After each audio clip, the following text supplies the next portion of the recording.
Ito na lang ang session natin. Because you're an expert. I'm not. Yes. I just know Christ. Anyway. Mommy Grace. May anak na pala. Alert. Okay lang ba?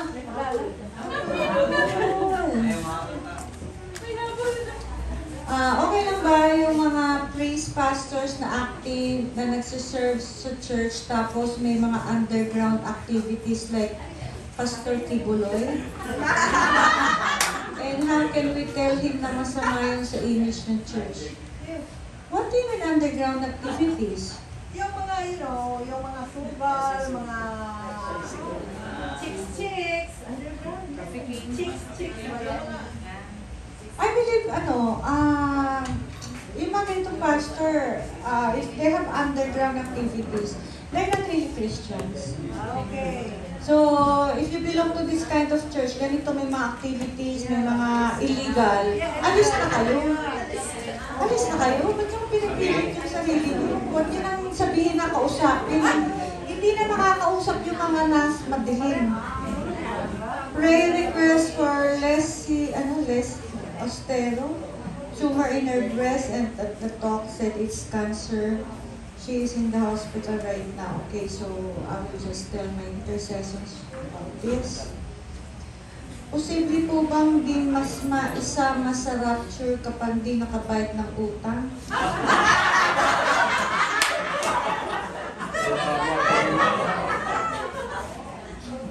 Diba sabi the wicked does not pay? How can you be part of the rapture if you're wicked?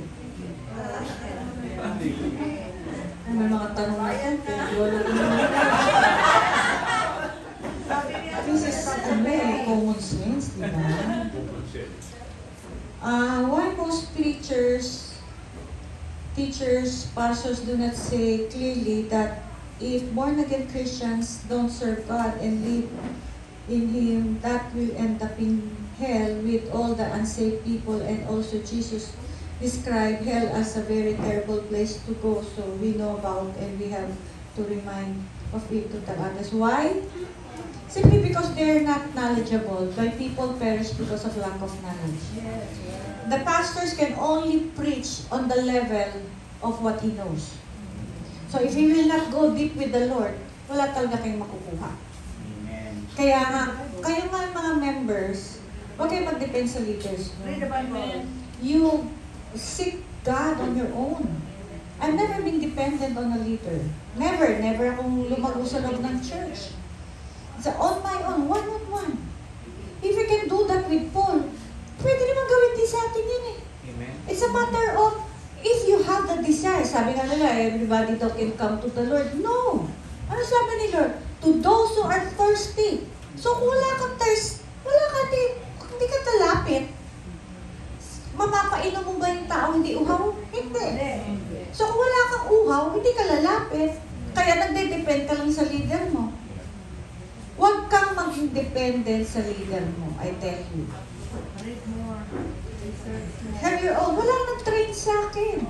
Nung tinawag ako ni Lord, nag-one-on-one lang kami. 1 year, hindi ako pinalabas. Wala akong pera eh. So one-on-one lang kami. Pero nag-aaral ako. Tapos sasabihin ko, wow, you know, God will really speak to me. And it was so joyful, so adventurous. It was really an adventure with the Holy Spirit.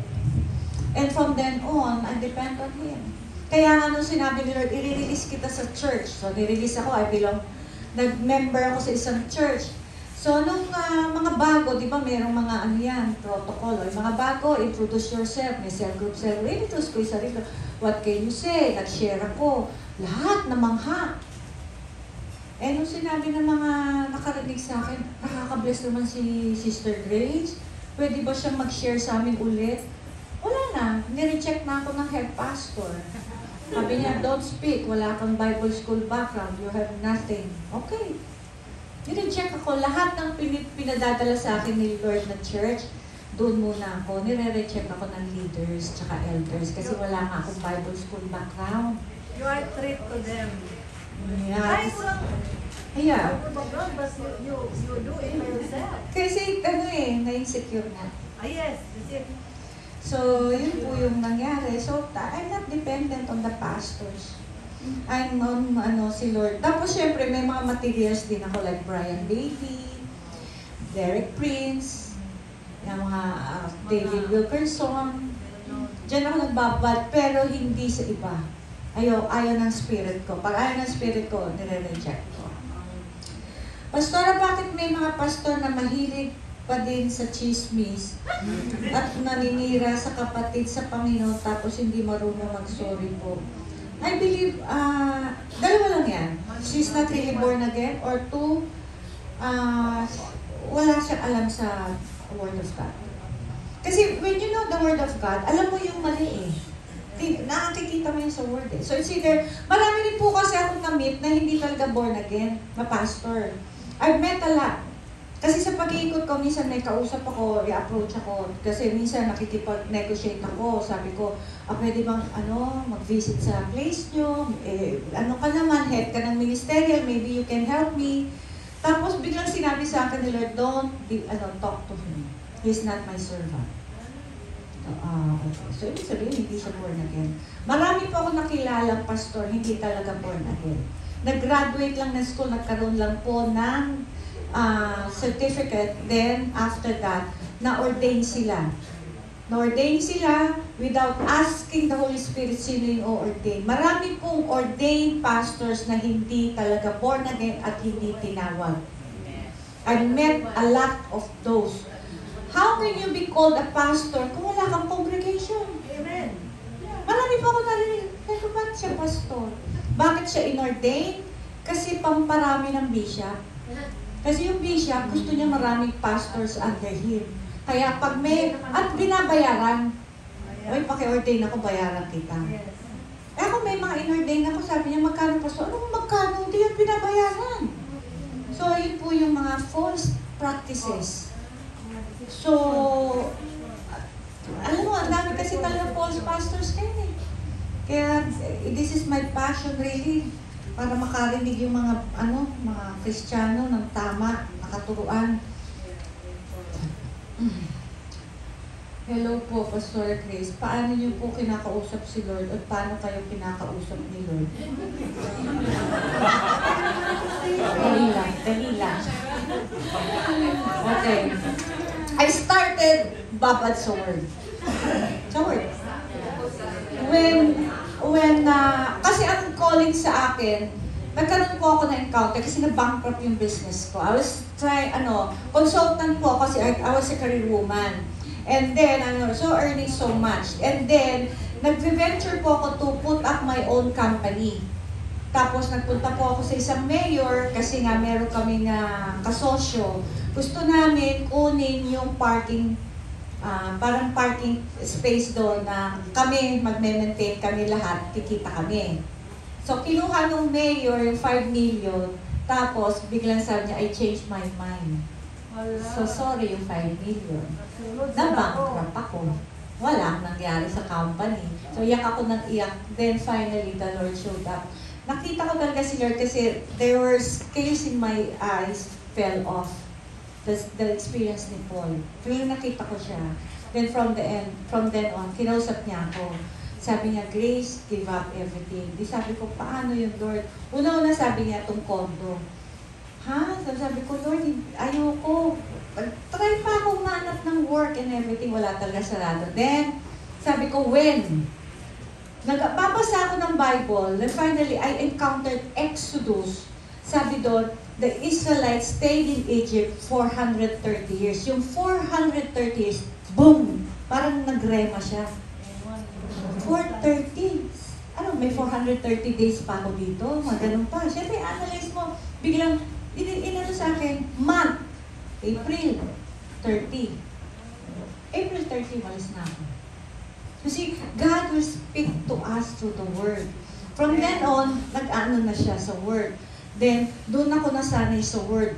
Then, afterwards, pag may tinatanong ako sa kanya, small voice, it confirms the Word. Always, when you hear, kailang Word. Ang importante, marami din akong kapalpakan in hearing God's voice. Hindi yan automatic. Kasi, number one, when you get to know the character of God, alam mo kagad si Lord to. When you know the ways of God, alam mo si Lord yun. And the Word of God, kaya nga kanina sinabi ko, three things. Character, ways, and Word. Combine these three, you'll never be deceived. You remember, Satan knows the scriptures more than we do. Knowledgeable yan. Pero tayo hindi. But the thing is, it is written. So, pag alam mo yung word and the character and the ways of God, that will protect you. But it did not come to me one time, big time. It's a 23 years of, learning as I go. Until na-familiarize ako sa voice ni Lord and I get to speak to Him every day, nagko-converse. Kasi hindi nyo naman yun makukuha ng one-time big time. Kinausap ka ito, no? Ano yan? Years yan of training, of being, umalpak ako, nagkakamali din po ako. But the thing is, I learn. Sabi nila, character ko ba yan? Is importante yung character eh. Kasi one time may nagtanong sa akin, Pastora, paano po yung investment na mag-invest ba ako dito? Sabi ko, I have no really idea. Kasi sabi niya, malaki yung interest. Then finally, the Lord reminded me of the scriptures na sabi niya, that God will give to you little by little. Sabi ko, ay hindi kasi ang Diyos, ayaw niya ng bigla ang malakihan, gusto niya little by little. So, ways ni Lord yun. Hindi yan one time, big time, little by little. Kasi He is producing patience. Importante yun. Kasi kung kayo lagi yung nagmamadali, kailangan now na, hindi si Lord yun. God is patient and He wants us to be patient. Kasi nga, sabi nga, God answers our prayers parang traffic light. It's a go, green, orange, wait, red, no. So, minsan may sasabi sa Pastora, hindi ako sinagot ni Lord. Ano bang narinig mo? No. Sinagot ka. No nga lang. Di ba? Ano bang kala mo? Pag sumagot, kailangan yes na kagad? No is still an answer. So, hindi po to biglaan. You have to familiarize. And babad ka muna sa word. Kilalanin niyo po. Huwag kayong matakot magkamali. Kasi nga sabi ni Lord, I'm giving you room for mistakes. For growth. Kailangan lang matuto tayo na nagkamali tayo. Na-realize natin, hindi lang yung nagkamali tayo, alamin natin yung bakit. Kung na-share ko na yung sample ko, di ba yung anak ko, nung nag-first year yung apo ko, sabi niya, Mama, sa Vikings yung first birthday ng apo ko, isabay mo na yung dedication. Sabi ko, sige, ilan ba ang guest mo? 130? 130,000 yan, anak. Okay lang. Ako naman, dahil confident ako, binibigyan ako ni Lord. Sabi ko, sige, mag-pledge ako 25. On that day, si 25, di dumating. Okay? So, nagbanggaan kami ng anak ko. Sabi ko, sige, you get all the money in my bank. Sabi ko gano'n. So, 17. So, binigay ko na. Tapos, medyo na tampo kay Lord. So, bakit hindi ka nag-provide? Ikaw naman nagpo-provide lagi sa mission kahit ilan niya. Sabi niya, Grace, I will provide for my will, not for pleasure. Mga luho, hindi niya tinotolerate. So, nagkamali ako. Na-realize ko. Nag-repent ako. Ngayon, sabi ni Lord, hindi yan enough. Saliksikin mo yung heart mo, bakit ka nagkamali? So, saliksik ako. Biglang sabi ko, pinoint ng Holy Spirit because you want to prove yourself to your daughter-in-law. Gusto kong patunayan sarili ko. Nag-repent ako. So, the following year, sabi ng anak ko, Ma, Jollibee naman. Ay, bahala na kayo sa buhay niyo. Natuto na ako eh. So, sabi ko, I will not spend anymore. Kasi, natuto na ako. Pero hindi yung enough na laman natin nagkamali tayo. Saliksikin mo, bakit ka nagkamali? Kasi go to the roots. Kasi pag hindi mo na tumbok yung root, uulitin mo. Kaya yung sinasabing history repeats itself. Diba? So, yun.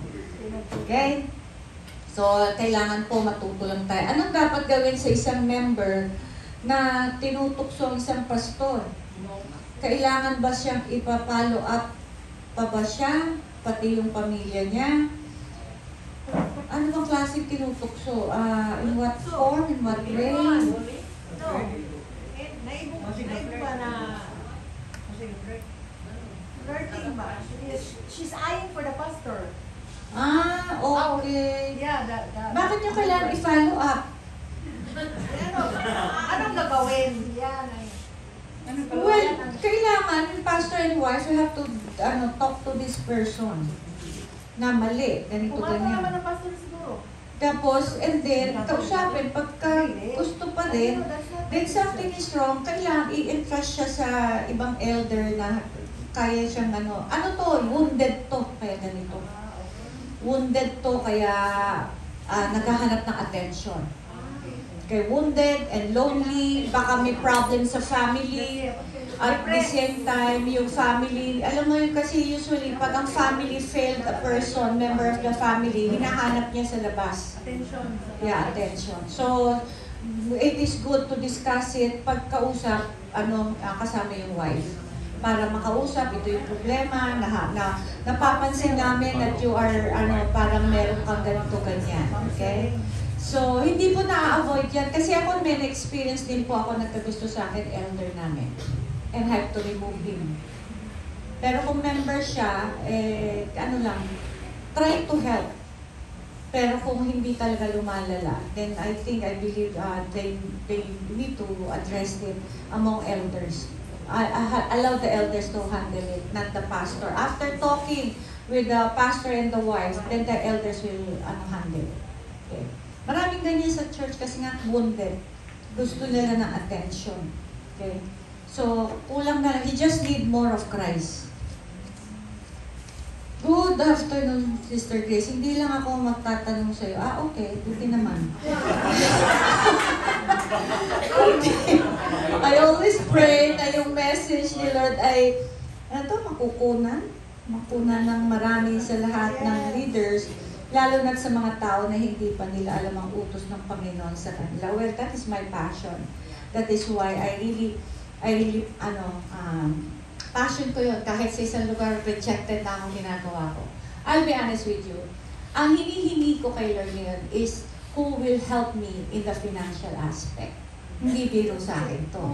Imagine yung 1 month, 3 biyahe ko. Buti nga dito, nalibre ako sa pagkain. Most of the time, at isa sa Sana Iloilo, first time in 18 years. Sabi niya, Mama Grace, punta ka lang doon. Sinagot nila lahat. Sabi ko, ang sarap pala ng pakiramdam ng libre. Hindi ba kasi ako minsan nakakaano eh. Sinagot nila, ang saya ko.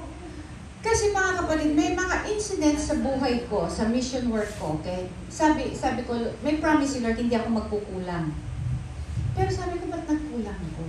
You know why? Number 1, may panluloko sa akin ng pastor. Wini-withhold nila. Yung dapat sa akin. Second, may tinatouch si Lord because God flows through man and Satan flows through man. Sabi ni Lord, di ka magkulang. Ba't nagkulang ako, Lord? Sabi niya, because yung taong tinatouch ko, I'm prompting that person to give you. But na-filter ng heart, natakot, hindi ni-release. So, ang Diyos, minsan pinaprompt tayo kasi He flows through us. Pero pag na-filter yan ng fear, hindi faith, i-withhold niya. Kaya sabi ko, Lord, kaya may mga kami within CRCM lang nagsusupport ng mission. Talagang CRCM. Ang church, every affiliates, kami-kami lang nagsusupport. Kaya ilan affiliations ko? 10. Hindi biro yun. Lahat sa iyo. Kaya ngayon, challenge ko sila. Ngayon, sabi ko, nasa mission ako. Kayo na bahala sa affiliations. So, sila. Natuto. I train them to be a giver. Okay? So, yun yung pinipray namin na Lord, I pray that we will have someone who will support the mission. Kasi meron po ako mga lugar hindi mapuntahan dahil talagang kulang na. Hindi dahil hindi mag-provide kasi yung gagamitin ni Lord may takot. Minsan meron mga ibang priority. Siyempre, hindi ko namang ka-heart yun sila. Sila, mas gusto nila yung kanilang personal life kaysa yung kingdom ni Lord. Wala kaming magagawa. Okay? Kaya yun po yung mga prayer namin ngayon. And meron naman nag-a-arise, magbibigay. Kaya lang, marami pong nagme-message sa akin, Pastora, sasagutin ko yung ticket mo. Pero hindi nangyari. Kaya ako ginagawa ko, kasi nasabi nila, sasabihin, kasi parang ticket. Imagine sa isang buwan, 3 biyahe ko. Kanina nga sa lunch break wala akong biyahe na pagtapos ng September na yung uwi ko. So, may possibility ko hindi Dipolog or Cebu, kasi nga may kaya lang yung 19 and 20, may nag-message, sabi niya, Mama Grace, nasa Manila kami, 25 kami, pa-disciple po kami. Sabi ko, sa condo ko na lang, sabi ko, para hindi na ako lalayo. Wala nga akong biyahe, may gastos pa rin. That's how hungry the people are. Kasi nang naririnig nila, ang dami pala namin hindi alam. So what I can do is to give and to give and to give my time, my money. Minsan yung personal ko natatouch ni. Kaya ayaw din ni Lord na isa-sacrifice ko yung health ko. Okay? Kasi may mga times nangyayari sa akin to. Minsan, salad na lang ako ng salad sa kakatipid. I love salad. I eat salad. Kaya nga nag-order ng salad. Kasi pag ako ilang araw din na nakakasalad, nagkikrave na ako niyan eh. Pero minsan, sabi ni Lord, Grace, people are full of fear. Hindi na sila makabigay. Imagine, ilang punta ko, from January, taka 3 times a month ako. Mostly wala akong offering na iuuwi. Yeah, honestly. Di ba sana kung walang pera itong mga umate? So, yun yung problema. Kaya sabi ko, okay. Minsan meron nag-offer sa akin, sabi niya, dito ka sa hotel namin, may-ari na hotel. Sagot namin ng venue, yung function, tsaka room mo. Sabi ko, hindi, choose one. I don't want to libre lahat. Ayoko nang ganun. Ayoko nang nililibre lahat. It's either venue or room ko. Mamili ka. Ano po yun? Integrity po yun. Huwag yung libre lang ng libre. Amen. Yeah. So, kailangan bayaran. Sabi niya, sige, sa venue na lang, o minsan room. Ayoko nang laging libre. Mas magaan pag libre, pero ayoko po ng palagi. Hindi ako comfortable. Because I don't want to offer anything to God that cost me nothing. Dapat ganun tayo. So, I pray, siyempre po lahat, nalilimit lang ako pagka alam kong sunod-sunod, madami. Katulad yan, hanggang November na po ang ticket ko. Puno na po ako. I'm planning to rest ng 1 month ng January. Pero so far sa invitation and the hunger, sabi ko, Lord, will I sacrifice my December? I don't know. Okay? So, Pastora, good afternoon. How do I know that the Lord is calling me? Hindi ko rin alam sa'yo. And how can I hear His voice? Yun na nga eh. Alam mo mga kapatid, di ba kahapon sinabi ko, yung calling is pag lahat many are called, few are chosen. Ang tawag po, the original calling ng Diyos is to be a follower of Christ. Ngayon, kung iisipin mo na lagi, call ba ako ng pastor, doon palang mali na foundation mo. Kasi kung ang aim mo to be a pastor, not to be a follower of Christ, you can be a pastor and yet never a follower of Christ. Sino pinaglilingkuran mo? Sarili mo. Be a follower of Christ before you think of being a pastor. Kasi kung ikaw hindi ka follower, paano mo i-encourage yung congregation mo to be a follower? Ikaw mismo hindi. You cannot encourage and motivate the people around you if you're not doing it yourself. So be a follower of Christ. If you believe that God is calling you, He's calling you to follow Christ first. Then, God will bring to you. Ako nung tinawag ako, nagbabad. Wala naman akong plano magpastor. Wala naman akong plano mag-head ng church. Di ko man alam yan. But I learn as I go. So makita natin na natututo ako. And then, makita ko, I never thought that I will be brought this far. Bumabiyahe. But you see, I become first a follower of Christ. Then it is nag-progress. Everything is progressive when you have relationship with the Lord. Kasi si Lord, lagi niya sinasabi, Grace, I have great things in store for my people. But majority cannot receive it because they're not following me. Pwede ba naman niya ibigay yun? Eh, hindi mo naman sinusunod siya. Hello, Pastor. As you have said this morning that we cannot bind Satan, how about his demons? As experienced with, I was with my pastor dealing with the with the bad spirit, he commanded the angel of the Lord to bind the wild spirit in Jesus' name. Huminto na yung babaeng nagwal. Well, demons belong here on earth. Ang sinasabi ko lang, principality. Kasi may rangko po yan eh. Remember sa Daniel 9 na nag-pray si Daniel? Then sabi nga niya, the messenger of God, hinarang ng Prince of Persia. Hindi naman sila naglaban kasi they have the same power. Michael has to come down. Why? Because he has greater authority. Iba po kasi authority sa power. Satan lost the authority, but he did not lose the power because power is gift.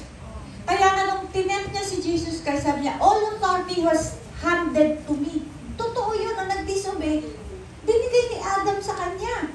But then, after resurrection of Christ, ano sabi ni Jesus Christ? All authority na-restore niya. Kaya sa Daniel 9 na prayer, doon mo nakita na power sila same. And yet, greater authority, Michael, came. Tapos ng laban. Pero, hindi mo ibabahin si Satan, have no authority. Hindi mo jurisdiction ng second heaven. Kaya nga, mahaba po ito mahabang turuan itong spiritual warfare.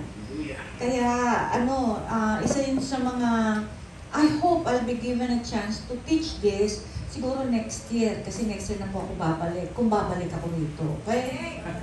Balik.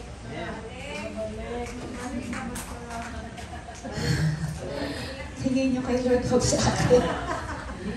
Paano yung nasa abroad ng kababayan natin nagbibigay ng tithes? Para saan yun? Okay lang ba yun? Yung mga nasa abroad, kung nagbibigay sa church, tanggapin nyo lang.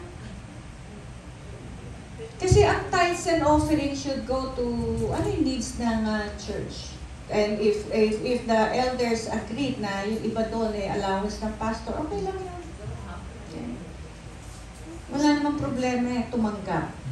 Basta lang, kunyari nasa abroad. Ako kasi may mga supporter ko, seaman, and sa abroad din nag-work. Ang ginagawa ko, lahat ng recorded, kasi nagpipreach po ako, lahat ng preaching namin, fina-forward namin sa kanila. Makinig ka ha, makinig ka. Ako talagang fina-follow up ko kahit nasa abroad yan. Makinig kayo. Tapos si-check ko, nakinig ka? Opo, okay. So, hindi lang ako after sa... Ganun talaga. Makulit akong leader nanay. That's good. And then sabi niya, opo, anong tanong ko? May tanong ka ba? I make time. With all my business, I make time sa mga tao ko. Hindi kasi ako after lang sa pera, may pera-pera. Kahit minsan na nila, hindi sila consistent, I follow up. Okay?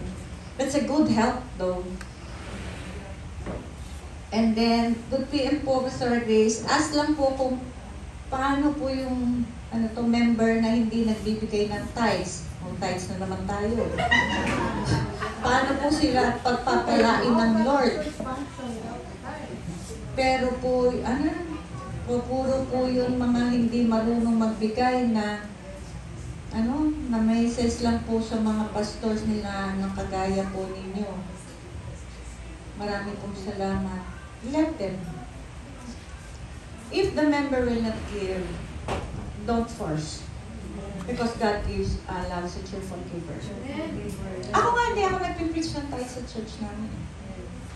But, through the preaching, nilalatag ko.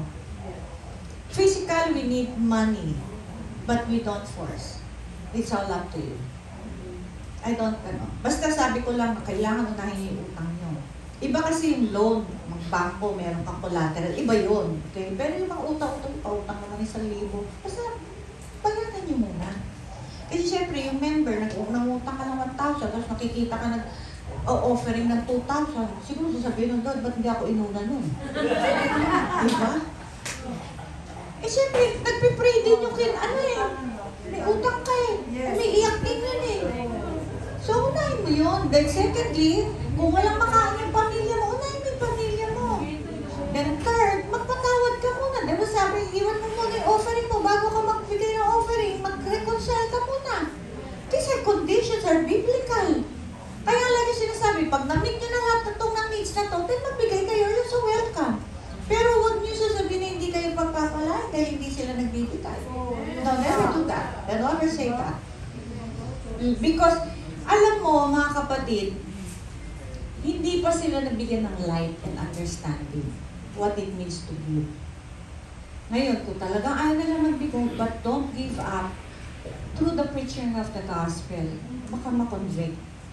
Besides, ang church should never be sustained by money alone. Kailangan handa kayo. Ako kami, alam mo, ang tagal, bago naman nag-work yung mga kasamaan ko, ako lang talaga nag-finance eh. Lahat yan, ako lang nag-finance. Ilan affiliations yan. And then what happened? Nung nagkatrabaho na sila, sinalo na nila. Kaya yung church na susustain, dahil lahat may trabaho na. Eh bago naman sila nagkatrabaho, wala naman nagtatrabaho, wala naman din ako hinihingi. So sino nagsustain nun?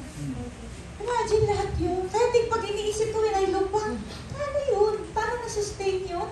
Diba? Eh wala naman akong income. Hindi nga ako binibigyan ng anak ko. But you see, bakit? Basta nandun ka lang sa kalooban ng Diyos. All these things shall be added. Susunod lang. Sabi nga, seek ye first His kingdom. Ano ibig sabihin and His righteousness? Ibig sabihin, anong area ng life ko at ng ministry, hindi pa ikaw naghahari. Saliksikin mo yun. Anak, ito yung hindi pa ako naghahari sa area na to. O, sige Lord, ikaw na maghari. Isi-surrender ko yan. And then pag naghari na yan, i-apply mo, and then all these things shall be added. One of my last verses yun eh. God never failed me. So, pag inuna ko siya, kasi ano mga kapatid, pag inisip nyo na He will not provide, that's an insult to God. That's an insult. Kaya ako naniniwala, dapat may mga Christian na mahirap. Something is wrong. Sabi niya, I will meet all your needs. Yung need na yung pagkain yun, shelter and clothing. Ngayon, kung wala kang pagkain, wala kang shelter, wala kang clothing, hindi Diyos ang may diferensya, ikaw. Okay, may clothing ka nga, may shelter ka, wala ka namang palaging makain. Something is wrong. Dahil sabi ni Lord, I will meet all your needs. Ano ba needs mo? So, kailangan, tanongin mo, anong problema, Lord? Bakit hindi? Ako kasi pag hindi, walang dumadating, okay, pag walang dumadating sa akin, katulad niya, one time, wala talagang dumating. So, sabi ko, what's wrong, Lord? Sabi niya, because I want you to stop supporting this ministry. Atras ako. By the moment I atras ako, pumasok ulit. Minsan may mga ganun eh, mga kapatid. Minsan withhold niya kasi He wants our attention. But it has never been His will not to provide. Kaya nga, di ba si Lord pag nagsabi, you shall be born again, He will just say something once. Bakit sa Matthew 6, He said, 3 times, do not be anxious. Anxious tayo because we lack trust, we are full of unbelief. Di ba sabi nga sa word, sabi nga, pinapagalitan niya yung mga disciples eh. Oh, you have little faith. Ano niya pinapagalitan eh? Pero bakit sabi niya, if you have faith as small as a mustard seed, you can say to this mountain, be removed, it shall obey you. Sabi ko, Lord, reconcile this to me. I don't understand. Binire-rebuke yung little faith. Ito, small as mustard seed. How you reconcile that? Alam mo, sabi niya, Grace, ito kaya ko pinapagalitan simply because they are a mixture of unbelief and faith. The mustard seed, no hint of unbelief.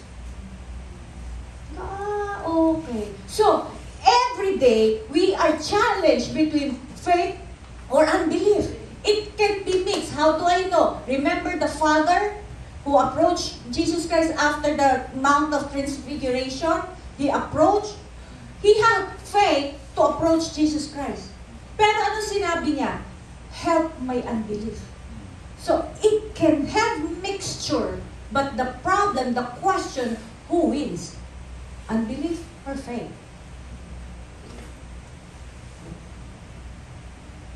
Hello? Yeah. Inaantok po ba kayo? Parang bilang tumahimik eh. Siguro sabi nila, Loading. Loading. Okay. So, yun po. Pwede po yun. Pwede po yun magsama. Okay? So, Pastora, I'm affected if my mother and father are not yet married. In what way po maapektuhan ka? Di ba sabi niya, forgetting what is behind and pressing on towards? And sabi nga niya, Those who are in Christ, you're a new creation. The old has gone, the new has come. Forget the past, move on with your life with the Lord. If you want to get affected, be affected. If you don't want, move on. Ganun lang yun. It's your choice. Kaya lang, huwag ka pong gumaya sa kanila, hindi sila nagpakasal. Magpakasal ka naman, okay? Okay? Thank you, Mami Grace. Oh, may dalawa na ako anak dito. May hingin. What is the difference between tithes and offering and how it's being used? Since some churches send part of their tithes to Vatican, which is outgoing from our country. Vatican? Really? Buti pa ang mga OFW nagpapadala ng pera as tax to the Philippines. I don't know how to answer this, honestly. I don't know the stand, the policy of your church. I cannot say anything on their behalf. If that's what they want, I respect that, but I cannot really give my opinion on this matter because this is the first time I encountered this, that the church is given to Vatican. And we know very well that Catholic is not really a true church. How can you support something that is not really, it's not from God? I would like to comment on the point where you mentioned that God never healed you and you were citing as an example Paul's thorn in the flesh. I surmise that thorns were not referring to sickness but to people who oppose his ministry. That being said, however, we can avail and claim our healing by the atoning sacrifice of the Lord Jesus Christ on the cross by faith and leaving the results to Him who has made the promise and is able to fulfill His words. If you are totally persuaded by faith, okay. Well, because the reason why in my opinion, that the thorn in the flesh is the sickness is based on, it's not the opposition or persecution, based on acts. Pakilagay yung acts.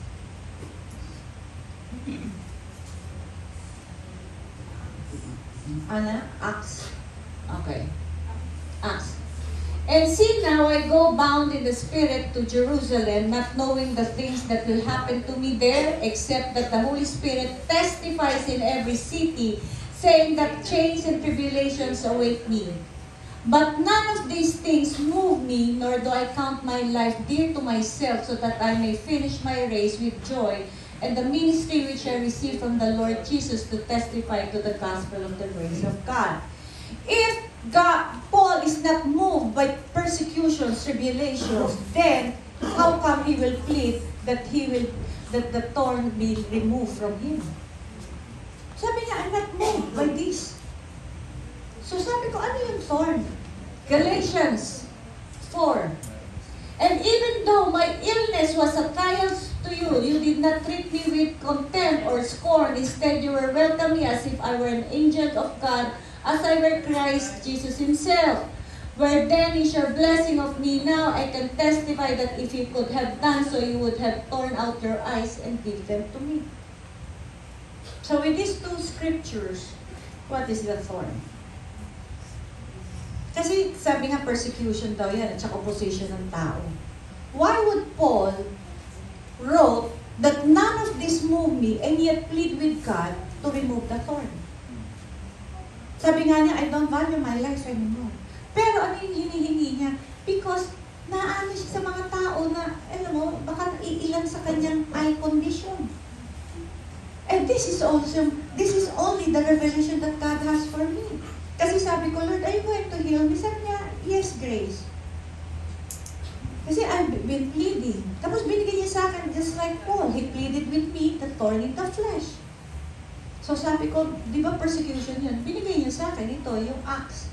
If tribulations, persecution, prison, do not move him, why would he plead God to remove it?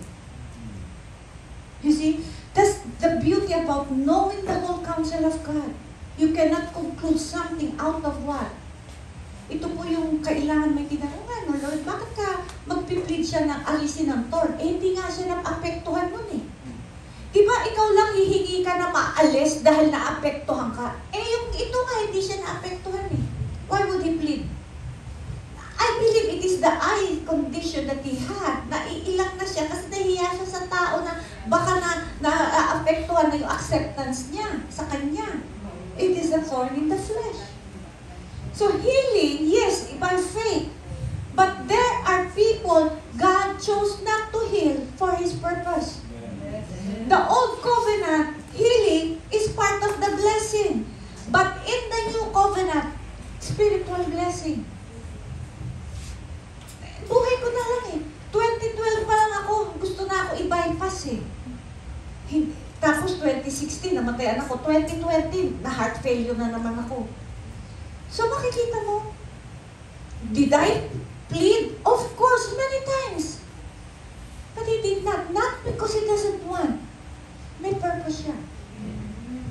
Go for the purpose. So you see, when you conclude something in the scripture, yes, that is the opinion, that is the revelation they have. I respect that. But on the basis of what I said, is on the basis of what God revealed to me. Imagine, sabi nga niya, none of this moved me. Hindi lang opposition yan, mga kapatid. There's something else. Okay? Then, the last na, Terry? Meron pa. According to the Bible, woman should keep quiet. Why is it some churches are using women to speak, pastors? Ano ko? That's why somebody is asking that one. Asking? Yeah. Kasi po, mga kapatid, okay, when you conclude a text and make a doctrine out of that, without the revelation, doon na kayo na-establish. Without witnessing, pinapa-witness nila, there are women being used mightily, anointed. And my life is a testament that God can use a woman. So, ibig ba sabihin something is wrong with God or something is wrong with your theology? So, makita natin, if God limits His choosing in whom we will serve Him, then women should have no place. When Paul wrote about that, it is a cultural issue. Because there is no way in the Jewish law that stop women. It is a Roman law. Hindi yan Jewish. Kasi kung meron magsusulat niya na dapat alam niya, Paul, hindi si Paul yun. But Paul wrote it simply because there is an issue in the church na masyadong maingay, bossy ang babae. Eh, merong lalaki. Wow. So, ibig sabihin lang, when there is a leader na men, women should submit. Amen. Pero kung yung wala naman, like me, wala, ako head eh. Sasabihin nila, deceive ka. Eh, sino nagbalagay sa akin? Pinlano ko ba mag-church? Hindi. I've been used by God. Wala naman akong, I still believe in the leadership of men.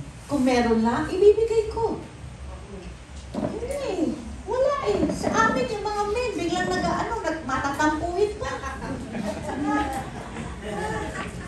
At merong nakita po vision na in the last days, women will dominate the ministry. Wow, women power man. Why? Because men's leadership failed God. Failed God. Wow. Wow. Ayaw mo big men. Yeah.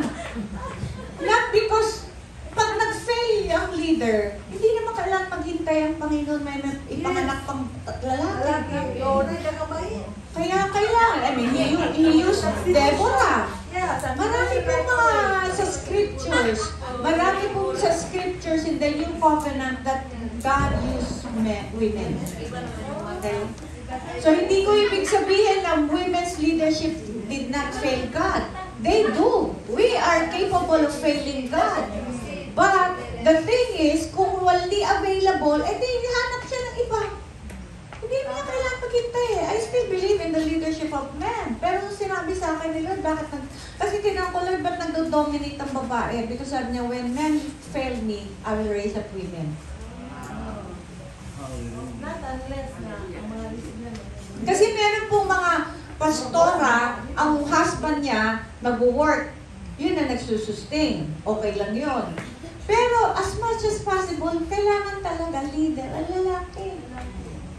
Kaya nga pag nagkakasal ako, like yung sinasabi, pag nagka-counseling ako before mag-officiate ng wedding, you know what it means to be a husband? You provide, you protect. Saan mo dadali ng pamilya mo? May direction ka na ba? Kasi kung wala kang direction, huwag ka muna mag-asawa. Kasi leader yan eh. Leadership yan eh. And you create the situation, the atmosphere at home, in your church. Kaya kailangan.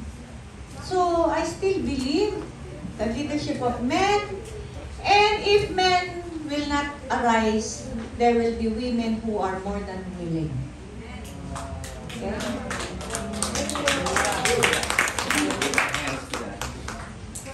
Wala naman masama sa babae ah. Okay, thank you. So, I will teach on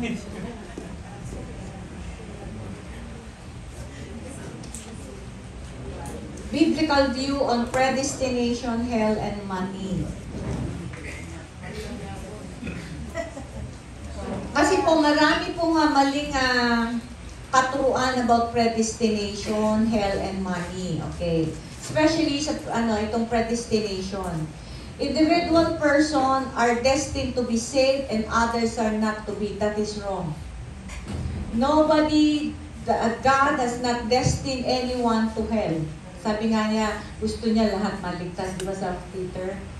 He desires that everyone will repent and come to the knowledge of God. You cannot resist God's grace, meaning once God decided that you will be saved, you will be saved. You cannot resist God's grace. That's a wrong doctrine. It can be resisted on the condition if you believe and if you continue in the faith. Destiny is determined by God's choice whether one will go to heaven or in hell. Anyone who is lost is because of what they have done, not simply because they were not chosen. You are born again because before you repent and believe. So ito yung mga doctrine na mali sa predestination. Your perseverance is guaranteed because grace is irresistible. It is absolutely certain that you'll finish up in heaven. Perseverance is required rather than guaranteed. To those who endure, to those who persevere, will be saved. It's not guaranteed. Okay? It is required. And not everyone will comply with the requirements. Example na lang yan sa church namin, kitang-kita ko, pag nadidiscipline, nagko-correct, nag-o-offend, aalis, pupunta lang ng ibang church. Yung dati nilang inalisan, dahil sabi nila namamatay sila spiritually, dahil ka-dry-dry, bumalik din sila to. Why? Pride. And then, I witnessed din po, no, mga kapatid. Sa isang probinsya po, I believe na share ko na rin yan eh. Now, I met a couple that has been ang trip po namin sa bawat isa, parang family. Pag nandun ako sa probinsya na, he would really require me to stay in their house. Sabi ko, sige. And inalagaan ko po yung church niya. So, on the course of, pabalik-balik ako sa probinsya na yon, kasi nagko-conference ako, may inaabot si Lord na Body of Christ doon. Ngayon, may nagsumbong sa akin, sabi niya, Pastora, yung pera na gagalaw ni Pastor. So sabi ko, okay, sige, I will address this. So nagkaroon kami ng pag-uusap. Sabi ko, Pastor, may problema po yung mga kasamahan mo, nagsusumbong sa akin. Inamin naman niya. Sabi niya, Pastora, kasi nagipit kami. Sabi ko, si Lord naman, hindi naman ikaw i-deprive niya eh. Kasi yung treasurer, pamangkin niya. So wala siyang, hindi niya mahindian. So nagre-reklamo na siya. So naayos. So sabi ni Lord sa kanya, mag-retire na siya. Kasi matanda na siya. 36 or 40 years na siya nagsiserve kay Lord. So sabi niya, ay sige, magre-retire na lang kami mag-asawa. Kasi yung wife niya may property sa ibang probinsya at aasikasuhin na niya yung property. But prior on that, sabi niya, Pastora, can you promise me you will take care of the church? Yes. Sabi ko, dito tuwa yung mga kasamahan. Then, finally, napunta siya doon sa probinsya na yon. Pero bago siya na-settle, nag-attend siya ng seminar. Meron siyang mga kakilala doon na mga pastors, bishop. Nakausap siya, anong latest sa'yo? Sabi niya, magre-retire ako. Ha? Sabi ni Lord, occupy till you come. Till he comes. Kasi ito po yung counsel ni Pastora Grace. Kaya ako na naman po. Sabi niya, yung Pastora Grace, huwag ka naniwala dyan. False teacher yan. Imagine, years kung nakakasama siya, witness niya yung power of God, nadala siya. Oo nga, no? Occupy till he comes. Ba't nga ba ako nagpadala? Bumalik siya sa probinsya nila. Pinuntahan lahat ng leaders na umaattend sa akin. Siniraan ako. And then, what happened? What happened? After a week, nang ginawa niya yon, the family fell apart. Nagkaaway-away sila, lumayas siya, pinalaya siya ng wife niya. Married na sila for 30 years, palalayasin ka pa. Secondly, yung health niya. Para siya nabaliw. Ikot lang siya ng ikot sa kalye. So sabi ng mga associate niya, Pastora, ito po condition, kailangan pa-check up, kaya lang walang pera yung mga kapatid. Sige, magpapadala ko. In spite, sinisiraan ako. Dala ko ng pera. Then, after a while, after a month or two, tumawag sa akin associate, Pastora, naghihingalo na si Pastor. Anong kondisyon? Kasi tinitignan ko may repentance. Wala po eh. Basta sabi lang niya na, magmahalang kami. And then, at 11 p.m., the Lord opened my vision, my eyes, I saw hell. Sabi ko, Lord, takot. Bakit mo pinakita sa akin to?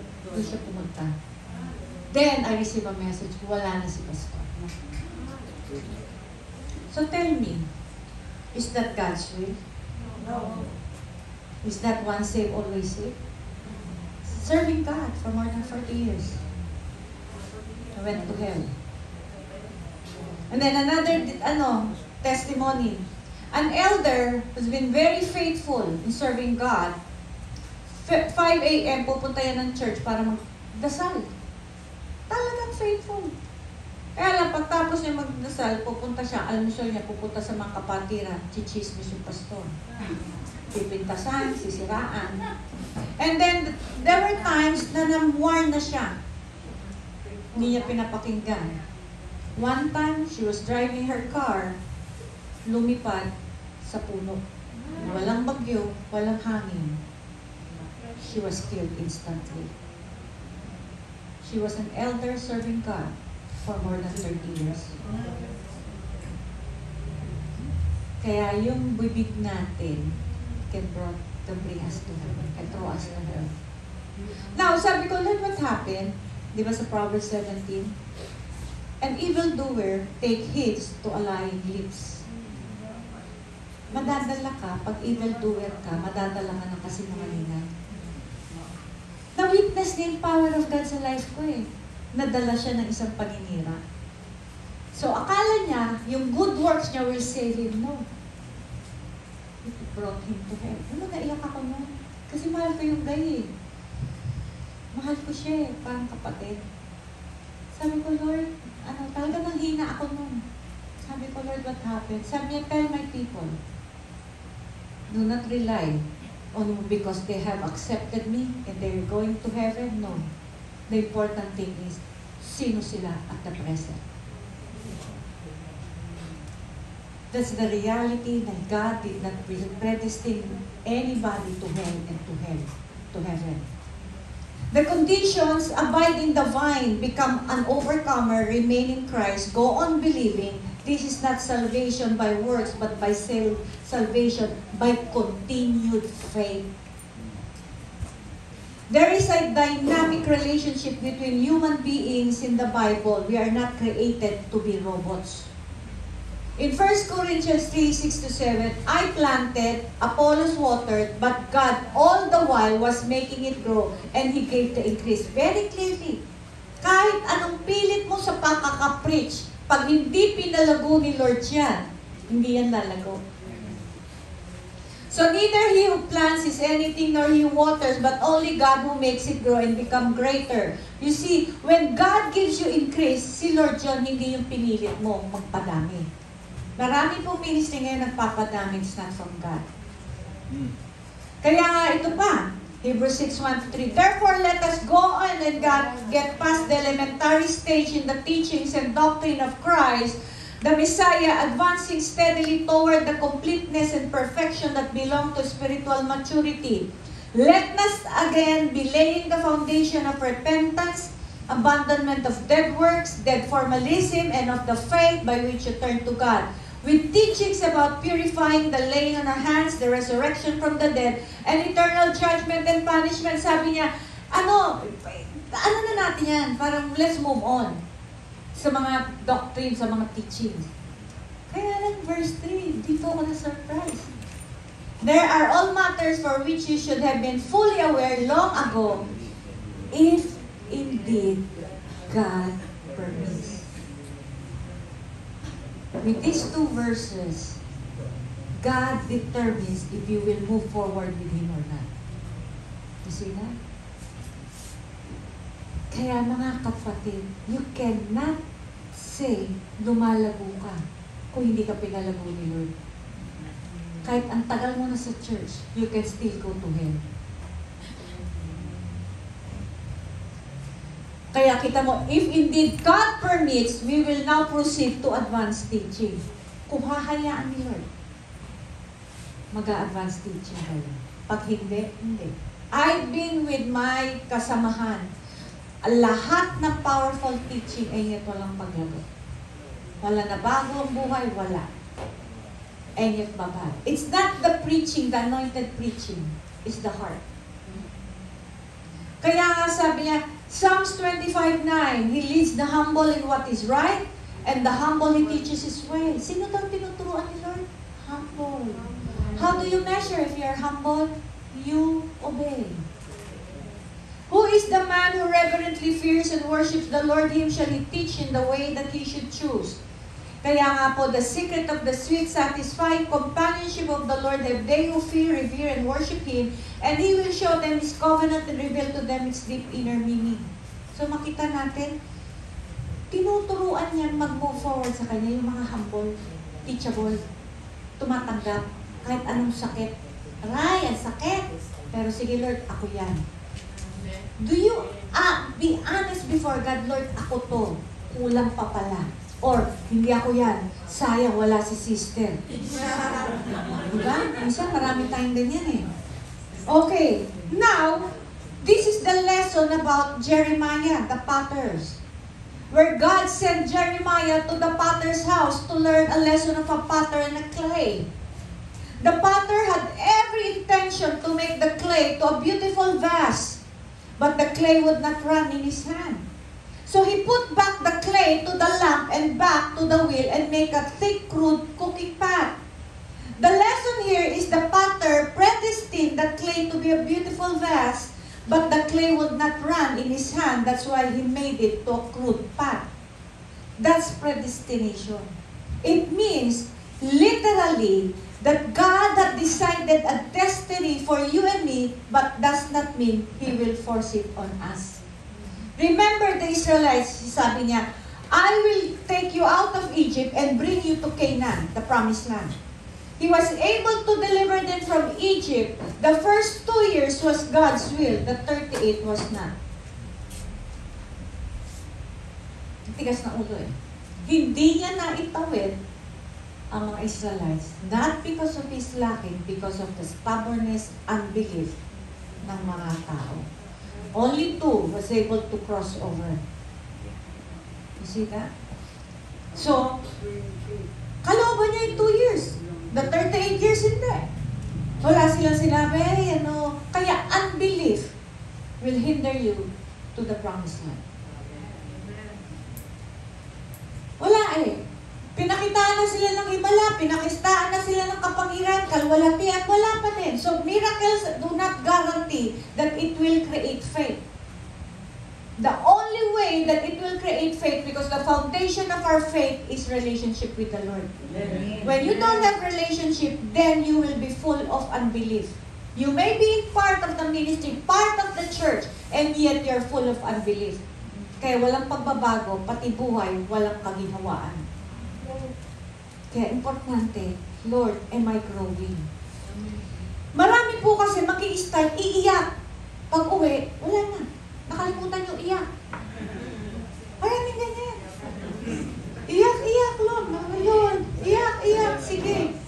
what happened. Pagdating sa bahay, itetest lahat yan. Itetest yan. Okay? Kaya makikita mo, usually sa punta ko, sa balik ko sa isang probinsya, konti na lang umaten. Bakit? Na-bless lahat. Kaya lang, pagtapos na yung conference, doon na itetest na Lord. Dami umiiyak, usually, sa conference. Lord, mahal na mahal kita, isusuko ko na. Lahat. Ang alin. Ang alin, anak. Isusuko ko na yung kalaman ko. Hindi pala yung kalooban niya, yung natutunan niya. Sila. Madaling umiyak eh. Pero yung i-apply mo, mahirap yun. Kasi ang nature natin, rebel tayo. Kaya nga nung nag-umpisa ako, nahirapan ako sumunod sa Diyos. Hirap ako. Pero nung binasag ako ng binasag ni Lord, na-reverse ang nature ko. Hirap akong sumaway sa Lord. Mas madali na sa akin sumunod. Bakit? Basag na palagi. Wala nang katapusan ng suffering. Kaya ang suffering sa akin, I get so comfortable. Pag walang suffering, nagtataka ako, may mali ba ako? Di ba yung elk, they live in a mountain, rocky mountain. Ba't hindi sa plain? Bakit rocky mountain? Eh doon, pwede kang madulas, pwede kang masugatan, pero doon sila. Bakit? Ba't hindi sila sa plain? Andito naman ang plain, na doon sila Bakit? Komportable sila eh. A soldier of Christ are comfortable with challenges. Doon, hindi sila maabot ng lion and tigers kasi hindi makaakyat yung lion. Pero kung ikaw, karnal ka, dito ka sa plate, madali kang lamunin ng lion. Kaunting pagsubok, tumba. Kaya si Lord, inaalaw niya suffering upon suffering, deep calls unto deep. Sunod-sunod until what?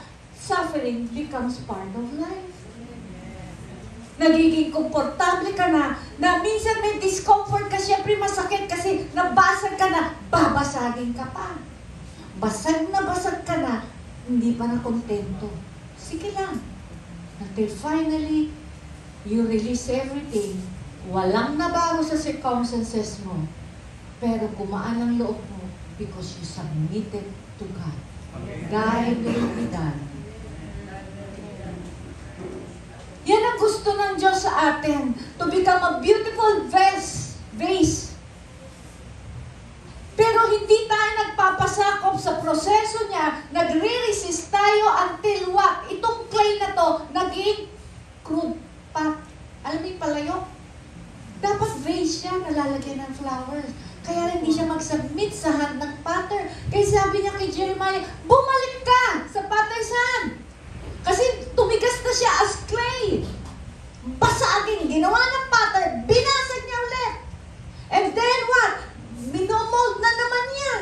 Hindi niya, ayaw niya subuan yung clay na yun until finally, ayaw mag-submit sa hand ng potter. So sabi ng potter, I meant you to be a beautiful vase, but that clay will not submit to my hand, and it ended up a crude pot. Just like the Israelites, God intended them to be a people full of God's blessings, but instead full of God's judgment. How many of us, pag nasasaktan tayo, nahihirapan tayo, will resist instead of submitting? Kaya hindi niya tayo ma-mold to a vessel that will give Him honor. You know why He wants us to be molded? To give Him glory. Yun naman ang gusto niya eh. Siya lang yun. Bakit hindi tayo mag-submit pag nahirapan tayo? Sige, kaaway natin lahat ng tao. But when you submit, Lord, thy will be done. Mahirap, masakit. But I have to submit to God. It means literally that God decided the destiny for you and me, but does not mean He will force it on us. It means if you respond to Him, the destiny which He planned for you before the foundation of the world would be yours. But there's nothing in that suggests that if God predestined you to be something, you cannot help being something. That claim missed the predestination. That is the correct teaching. God has a predestination to all of us, but does not mean we will take hold of that. Nasa atin yun eh. Hindi niya isusubo ang gusto ng Diyos. He will only present. Kaya nga ang kaaway, manipulate, force, threaten. The Holy Spirit motivates, inspire, prompts. Hindi niya ipipili. God wanted Israel to be a beautiful vessel holding His mercy. Instead, God made them an ugly vessel holding His judgment. But if they repent, God can make them again to a beautiful vase. Kaya sabi niya kay Jeremiah, punta ka ulit. Ang ginawa ng potter, binasag niya ulit. The reason why God breaks us many times to give us a chance, ito na anak, mag-submit ka sa akin para magawa ko yung gusto ko sa buhay mo. Amen. Kaya binasag niya ulit. Kaya lang matigas tong clay. Matigas tong clay. Ayaw niya mag-submit. How many Christians I've witnessed for 20 years, ayaw mag-submit. Ang dami ng suffering, and yet God has not fulfilled His destiny for that person. Bakit? Ayaw mag-submit. Active sa church, active sa ministry. But all the while, out of God's will. Ang suffering, the purpose of suffering is to mold us. Pero kung hindi niya tayo mamold, darating ang time, but God is patient, darating ang time, sasabihin niya, have it your way. Have it your way. Kaya nga, importante, are we going to submit to God? Ako nung nagkasakit ako, lahat nag-submit ako. Nakikinig lang ako. Nung namatay ang anak ko, hindi ko kinwestiyon ng Diyos. Lord, why did you allow it? Ano naman ako nagsiserve? Marami nga nagsabi na ako, Pastora, napaka-faithful mo mag-serve. Ba't nangyari sa'yo yan? Sabi, hindi ko rin alam. But one thing, I believe I still serve God and I will still love Him. Yun po yung sinabi ko. And then, after noon, nakarecover ako. Kinuha ko ng anak ko. Then finally, sabi ng anak ko, sige, you need to leave. Kaya ako na mag-isa. Una, nagalit ako sa anak ko, ba't niya ako pinapaalis? Wala na nga nag-aalaga sa akin. Dahil itong anak ko, sabi niya, ma, hindi na ako mag-asawa, alagaan na lang kita. Nawala. So sabi ko, sige, yung panganay ko na lang. Eh, nag-asawa na. Kaya ako, umalis. So, umalis ako, nag-isa ako. Una, sabi ko na, hindi ko makaya. Kasi nga, sanay ako, ay, ano na. But the thing is, ngayon, ayoko na may kasama.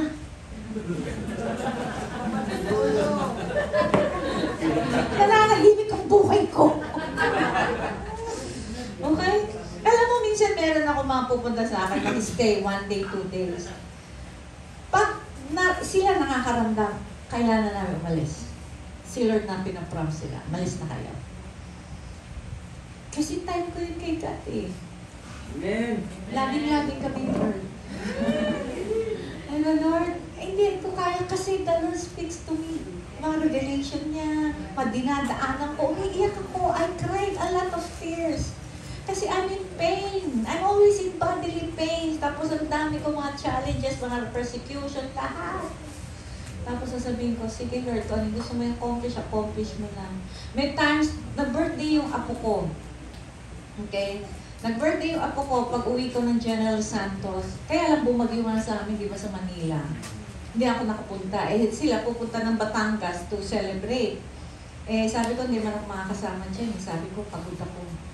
So, noong umaraw na, sabi ko sa anak ko, anak, punta ako dyan. Sabi ni na anak ko, busy kami. Sumaloob ko. Sabi ko, sandali. Ikaw to, Lord. Hanggang bakit ayaw mo ako papunta? Sabi niya, mag-rest ka. Kailangan mo ng rest. Which is totoo.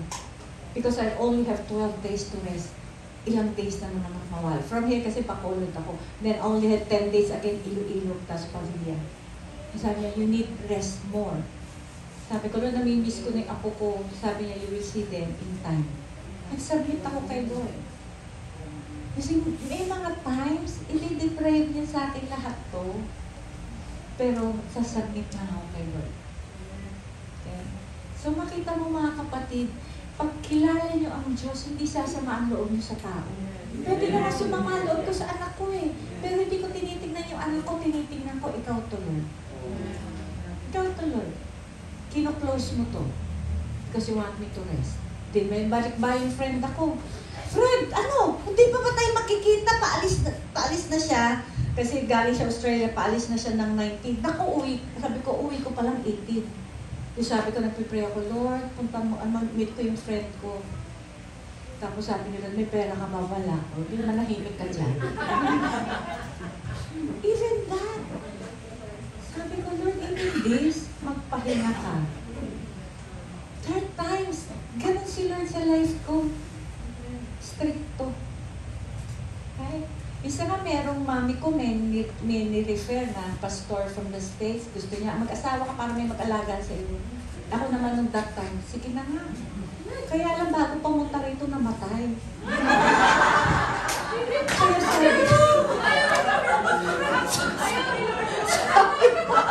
Kaya sabi ko sa mga mamililigaw, kung gusto niyo pong mabuhay, huwag niyo ligaw. And I'm destined to be alone.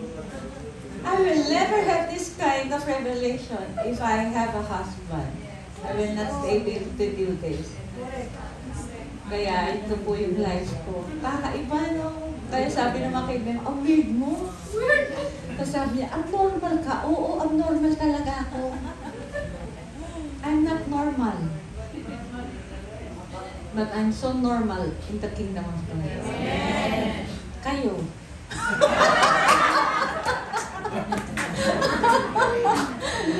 Hindi madali, I tell you. Hindi madali. So, makita natin. So, this is my destiny. Imagine na aga-aga kong nag-asawa, aga ako na byuda. 21 pa lang byuda na ako. So, ganun katagal.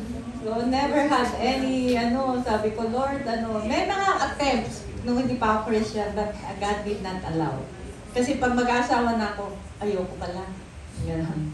So, I was not really meant to be married. So, sabi ko, Lord, I'm happy to be alone. Masaya ako mag-isa. I have God. Bihira ang may kakayahan mag-isa. Okay, di ba? So, God made me for such a time as this because I had a purpose. I have an assignment.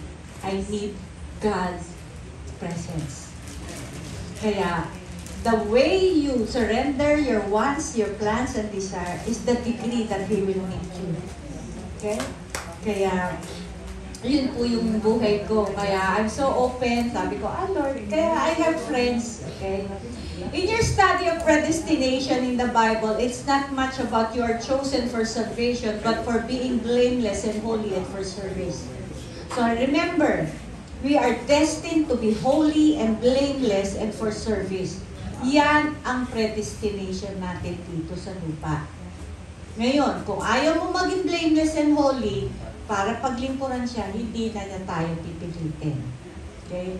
Kaya nga sa Romans 8:29, for Him He foreknew, He also predestined to be conformed to the image of His Son, that He might be the firstborn among many brethren. And in Ephesians 1:4, just as He chose us in Him before the foundation of the world, that He should be holy and without blame before Him in love. So man's destiny in heaven or hell is not dependent on God, but on us if we choose to respond in grace. Horrible praise, once saved is always saved. Salvation is not instantaneous, but a process. Kaya mga kapatid, it is kailangan, if God decides it, what's stopping Him? Hindi po totoo yan. Now, hell. Difficult topic to teach. People find it disturbing and offensive. One of the 4 things that are certain in life, one is hell. Hell is real. Jesus taught it in the book of Matthew more than anybody in the Bible. Old Testament never mentioned it. People have a wrong understanding of God's love, questioning if God is love, why He would send people to hell. Others believe that if God is powerful, He will not fail whatever He sets His mind to send everyone to heaven.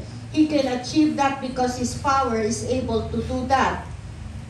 The Bible makes it quite clear that there will be a division in the day of judgment between the saved and the lost, the guilty and the acquitted. There is the black and white division in the scripture between the broad way that leads to destruction and there is the narrow way that leads to life.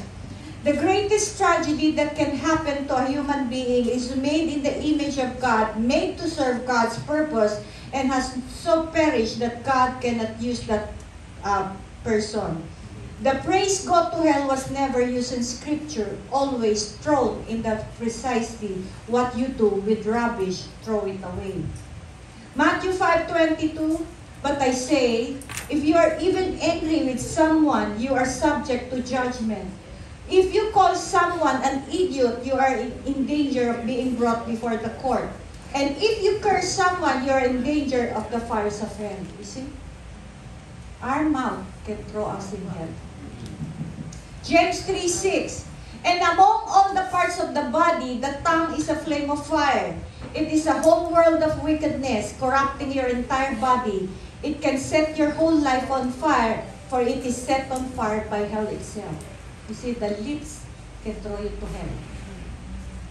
Description of hell: intense physical discomfort, no natural light, outer darkness, thirsty place because of intense heat, and smelly place.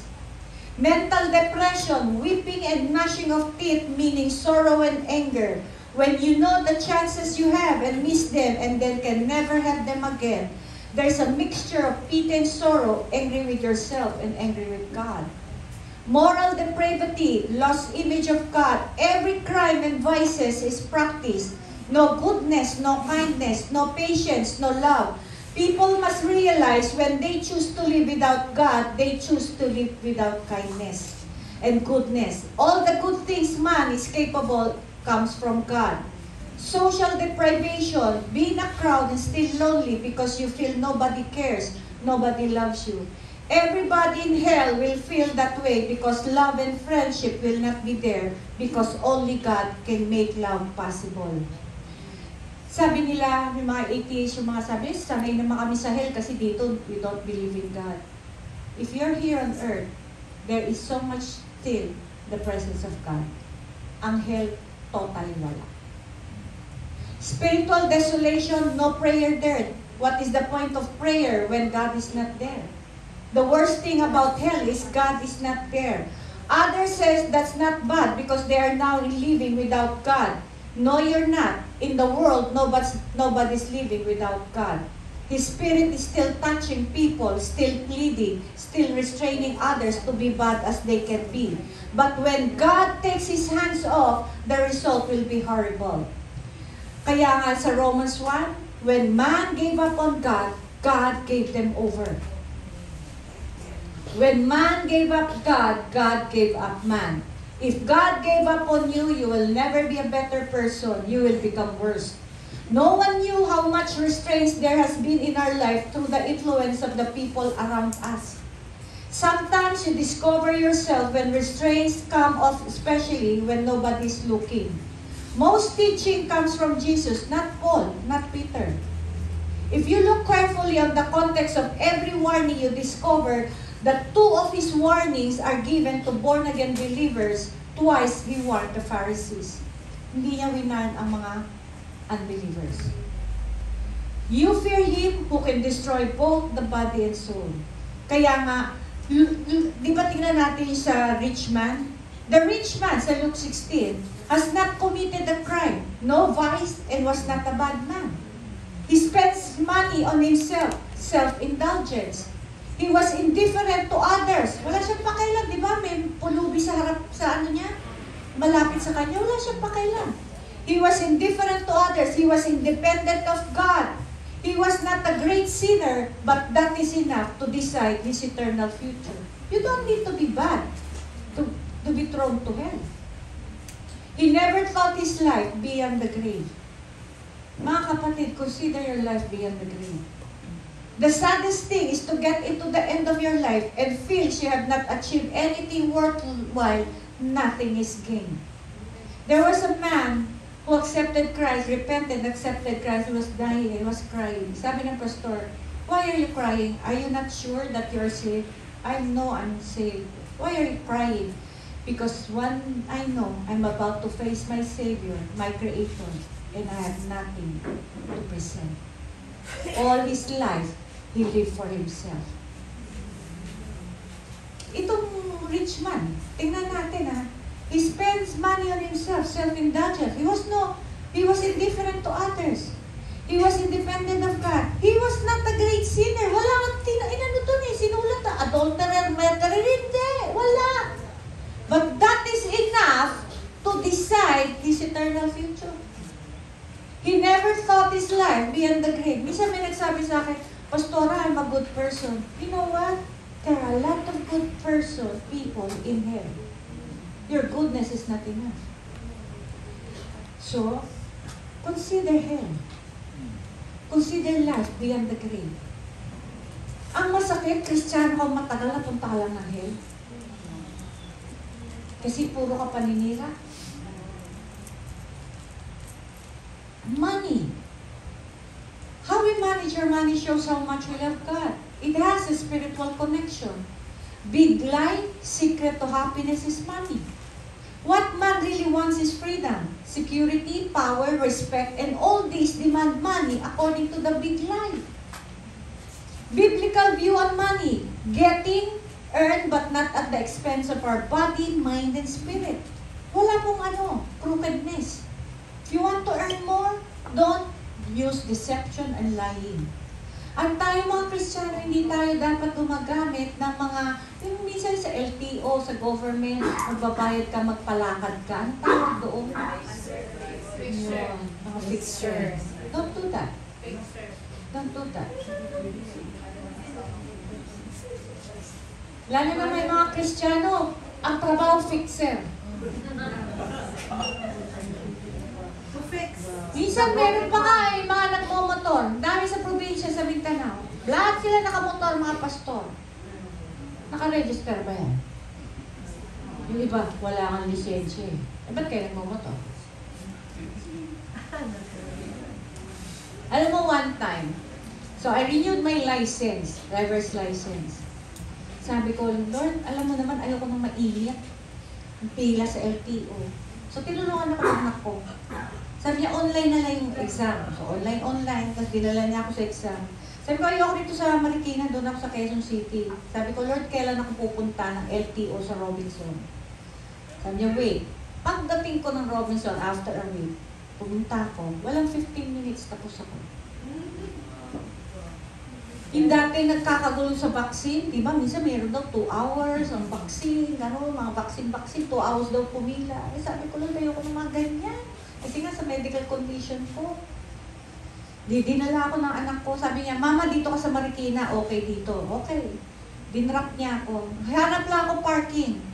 Pagtingin ko, daming tao talaga. Lord, paano po ito? Di nag-fill up ako. Pag ganun ko, tinawag ako, Ma'am, dito ka. Di sabi ko, ano po yun? Sabi niya, terus may interview, may injection na ako. Sabi ko, anak, pick upin mo. Bakit? Di-reject ka? Kasi sa medical condition mo. Hindi, tapos na ako. 15 minutes. Ha? Totoo ba yan? Sabi ko, di ko rin alam eh. Alam mo, minsan tinatransport ako ni Lord eh. Imagine, sa dami, nakapila. Tinawag ako. Ako nga sabi ko, sino may tinatawag? Ikaw, ma'am, ikaw. Nakatawag pila eh. Ako tinawag, dito na po kayo. So akala ko interviewin ako, sa application, sabi ko may medical condition ako. Pinirmahan lang, in-injectionan ako, tapos na po. Ha? Ako sa dami ko nakapila. I have those moments. Kaya mga kapatid, balik posible sa Diyos. Huwag niyo initin yung ulo niyo. May paraan. Okay? Tapos minsan, naging issue pa yung vaccine, di ba? Naging religious issue. Pag na nagkano ka, nagpa-vaccine ka, gano'n-gano'n. Hello, it does not touch the soul. Body lang yan. Eh, siyempre, nag-isa ako, kailangan ko mag-grocery. Eh, kung wala akong vaccine, hindi ako papasok ng mall at hindi ako papasok ng grocery. Paano ko? Sabi nila, pastor, wala kang faith, nagpa-vaccine ka. Aba, wala talaga akong faith, magutom. ba? Kasi masyadong, hindi ka ganito, hindi ka ganyan. Wala kang faith kasi may maintenance ka. Sabi ko, I don't wanna discuss my faith. Pero marami kasi mga religious, they will discuss anything under the sun. Mapapakita lang na siya ay tama. Kaya sabihin mo, I don't want to discuss. Yan ang paniwala mo, ako paniwala ko. Then, employment on illegal, immoral occupation is not for Christians. Paying taxes. Be honest in declaring your taxes. There are people who will cheat on taxes because if they will pay the true amount of their income, nothing will be left. What advice can you give? Be honest. It is easier to be said than done. Diba? Do not lead. Kasi mga kapatid, may example ako sa inyo, okay? May pastor, nangutang, ang laki ng inutang kasi nga, gusto niya, kompleto na yung kanyang music, yung kanyang sa music, mga instruments, mga sounds, okay, speaker. Inutang niya. Wala siyang capacity kasi sabi niya, uhulugan naman to at the same time may tithes naman. Kaya lang, hindi pumasok. Wala pumapasok. Hindi niya mabayaran, iyak siya na iyak kay Lord. May narinig siya. Sabi niya, punta ka doon sa kanto. May mag-aabot sa'yo. Siya naman, masaya. Wow, mag-aabot. Collector. Hindi, gabi na, walang dumating. Di pag uwi niya, may tampo siya kay Lord. Lord, di ba narinig kita? Sabi niya, is that me? Sabi niya, what is my way? I discipline my children. Hindi ko kalooban, pinangunahan mo ko, kagagawan mo yan. And I need to discipline you. Hindi ako magpo-provide, makabayad ka ng buo. It has to be little by little. Lord, pagbabawasan pa yung pera, di na kulang na po yung aming needs. Mga anak ko, nag-aaral and everything. Do you trust me? Yes, Lord. Are you willing to obey? Yes, Lord. Half of what you receive, pay. Di sabi niya, half na lang. You know what God did? Upon his obedience, that half met all the needs. Why? Money runs by grace, not by the amount. Sumunod siya, andyan ang grace. Yung money, nag-run by grace. Everything is by grace through faith. The just shall live by faith. Saan ang faith doon? So, sumunod siya, kaya lang, limited sila. 2 years limited, nakabayad, hindi na siya umutang, natuto siya, kailangan makinig, sumunod. Never again. And then, what happened? God prospered him. Minsan kasi hindi tayo makahintay eh. Gusto natin now na. Di ba ganyan tayo mag-pray, Lord? Pag wala pa ng 12, kung kilusan ko na, di ba kilusan mo? Nanakot ka pa. Mga kapatid, that's the problem with mentality. Di ba sa do not be anxious about anything, but by everything present your request and prayer with thanksgiving to God, and the peace of God that surpasses our understanding will guard our heart and our mind. Bakit hindi sinabi doon na, and God will answer our prayers? At sabi lang niya, peace ang ibibigay ko. Kaya kapayapaan ang ibibigay, parang ina-assure tayo ni Lord, bigay mo na sa akin yung problema mo, sagot ko na yan, kapayapaan na ibabalik ko sa iyo. Walang sinabi doon, and God will answer our prayer, peace. Ibig sabihin, sagot na niya yan. Pero nagtaka ka, bakit after that, the verse 8, ang sabi dyan, and then, anything about true, noble, lahat, think of these such things. Bakit? Kasi marami po tayong practice. Lord, iyak-iyak kay present mo. Pagtapos mo ng prayer, may peace ka na. Inisip mo ulit. Kaya pag gano'n, parang sinasabi mo, pinabawi ko na ulit, iisipin ko na naman siya. Magiging anxious na naman ako.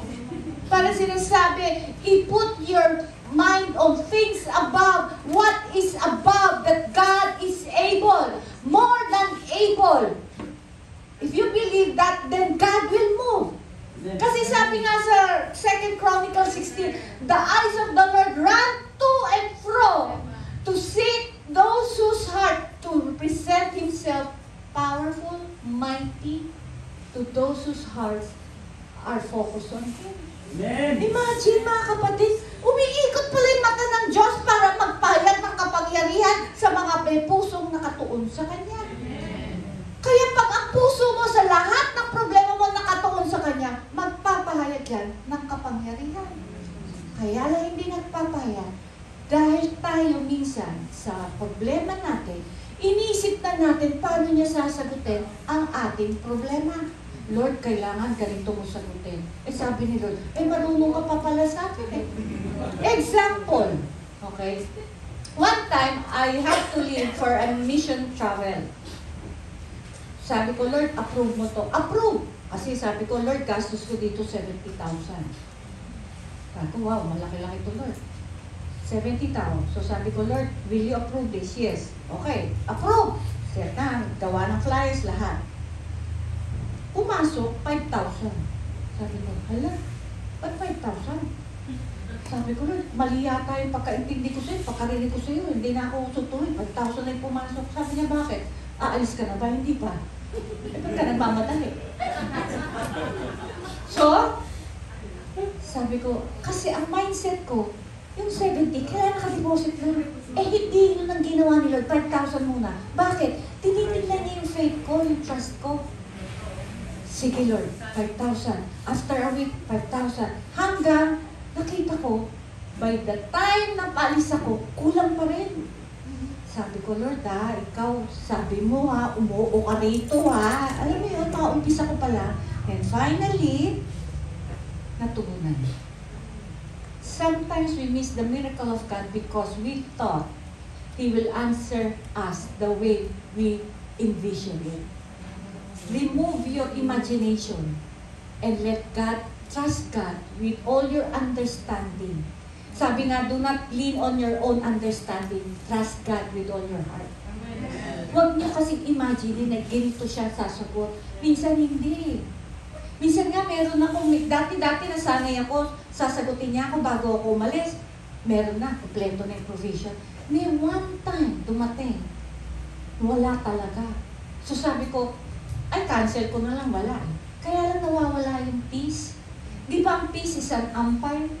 An umpire is a referee who will determine if you're in and you're out. And nung sinabi ko, ika-cancel ko, nawawala yung peace, meaning I'm getting out of His will. Sabi ko, 500 lang ang pera ko, Lord. Bukas, ang laki ng kailangan ko. Trust me. Siyempre, 500. Ako naman, kakain at kakain. Mahilig ako kumain sa labas. Kumain ako sa airport. Di 200 na lang. Sabi ko, hala. So, may nagsundo sa akin. Sabi niya, ito po, dito kayo mag-stay. Saan yan? Itong resort. Magkano yan? 2,500 a day. 2,500, 200 lang pera ko. 5 araw ako doon. Sabi ko, alam mo yun, parang kinakaman ka, nanlalamig ka. Biglang sabi niya, okay na yan, bayad na yan. Ay, sabay, baba. Then, afterwards, nag-speak ako, ang daming offering, natugunan yung first day. So sabi ko, ito, wala na talaga. Nagpa-offering sila, natugunan yung second day. God will move and in a ways that we do not expect. Kaya doon na-build yung confidence ko.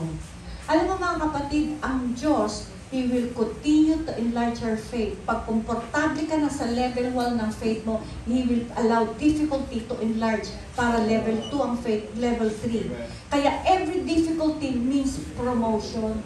Amen. Pag napasa nyo. O hindi nyo napasa, demote ulit. Okay? Huwag nyo balikan. Don't live on charity. Don't beg and don't live on others people's money. The Bible says also that teaching and preaching deserves a wage. A laborer is worthy of hire, but I chose not to take money from those who came to Christ because I did not want to give people a wrong idea. That is the right I chose to forgo. Temptation is to make more money. Easy money is temptation. Is investment with unusual interest is to be suspect and need to do a good investigation. There is much more in the gospel about the danger of being rich. No biblical foundation for wealth and health gospel. Many teachings that the Lord wants every believer to be healthy and wealthy. This teaching is built on a very insecure foundation. The danger is getting a few texts from here and there and make a doctrine out of that. That is not the general teaching of scriptures. There are more in the gospel being rich than we like to think. It is very hard for a rich man to enter the kingdom of God. Ambition to want to make money to meet the emotional needs and the belief that money will meet that needs. 3 needs. First needs to be secured. Path to security. Kaya nga sabi niya sa Luke 12:15, sabi niya, then he said to them, watch out. Be on your guard against all kinds of greed. Life does not consist in the abundance of possessions.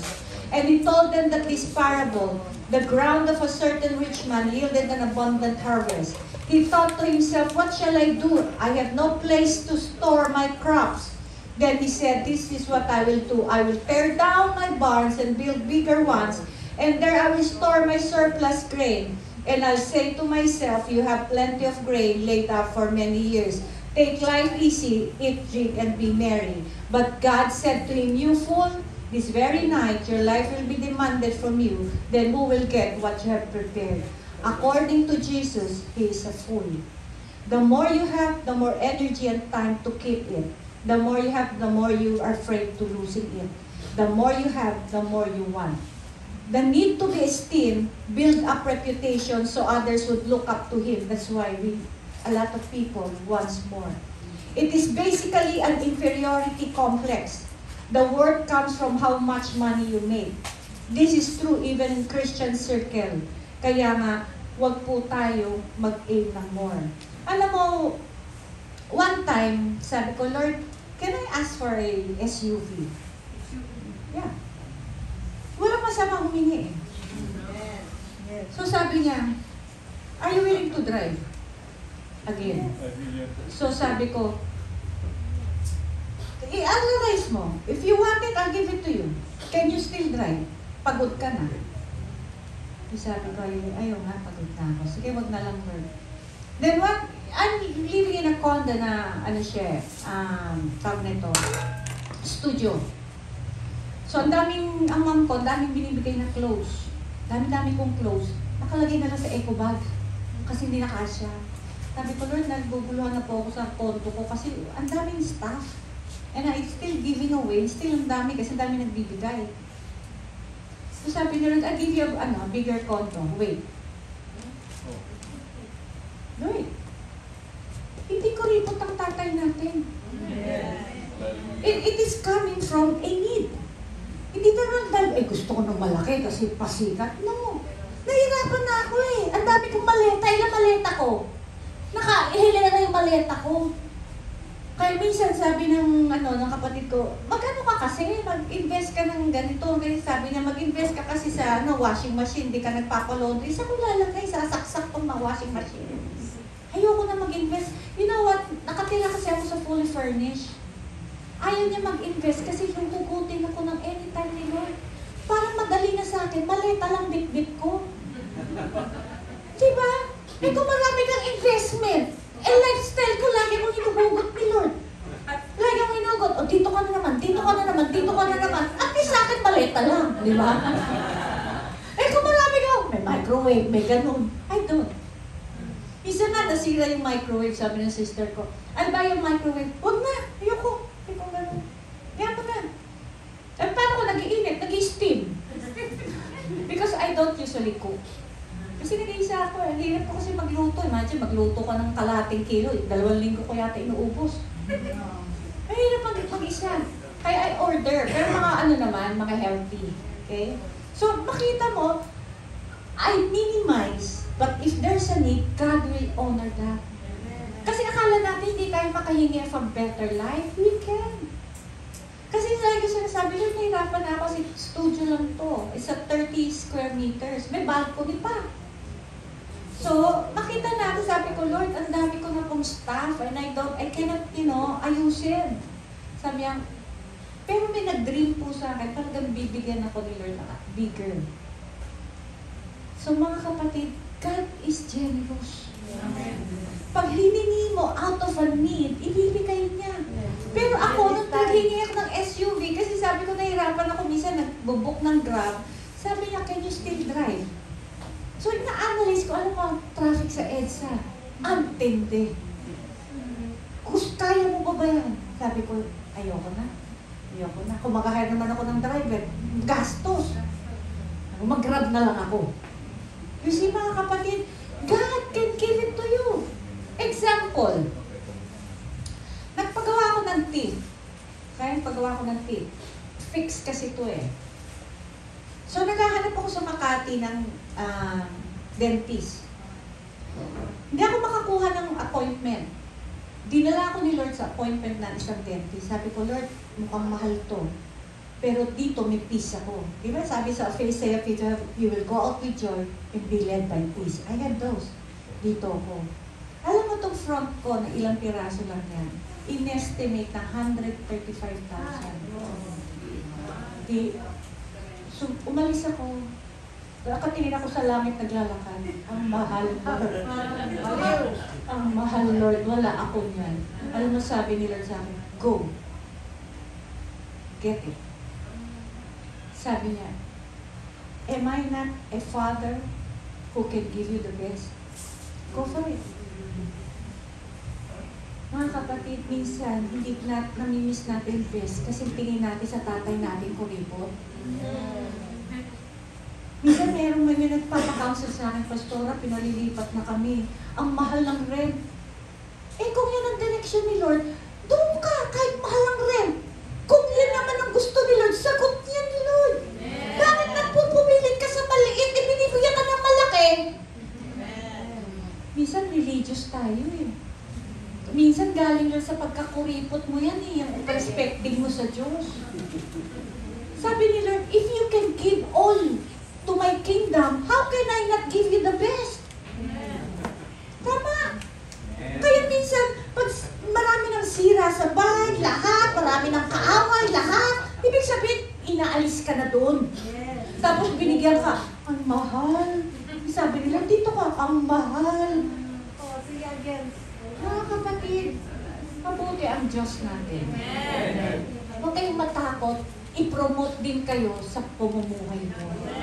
Kasi after niya, yung testimony mo, paano mo masasabi, oh, yan, buti ng Diyos, tapos barong-barong butas-butas ang bahay mo. Kailangan pagandahin. Minsan, why do Christians settle for what an old, dilapidated house when you can ask God? Hello?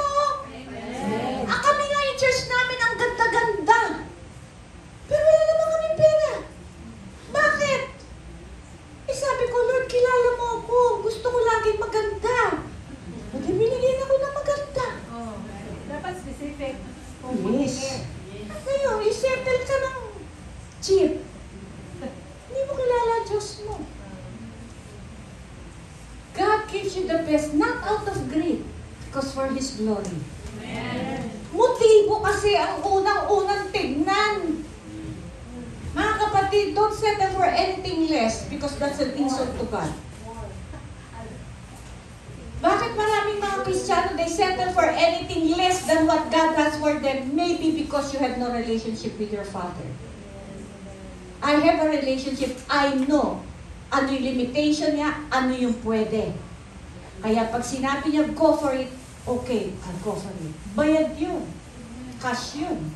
135. That time, wala akong, magkano lang pera ko. Pero natugunan yun. 135. Mga kapatid, He can provide. Because He wants the best. Ikaw, tatay ka nga. Evil ka. Gusto mong ibigay ang best. What more ang Ama natin? I-analyze nyo lang kung ano yung gusto mo. Baka pinapaalis na kayo. I don't know why I'm saying this. Baka may pinapaalis na sa inyo sa tirahan nyo at gusto na kayong bigyan ng mansyon. Ayaw nyo ng mansyon. Kasi feeling nyo, banal kayo dyan sa kubo. Minsan may ganun kasi mentality. Kailangan poor tayo kasi holy tayo. Ay, sa mga naugali, anong holy doon? Mga kapatid, renew your mind. Hello?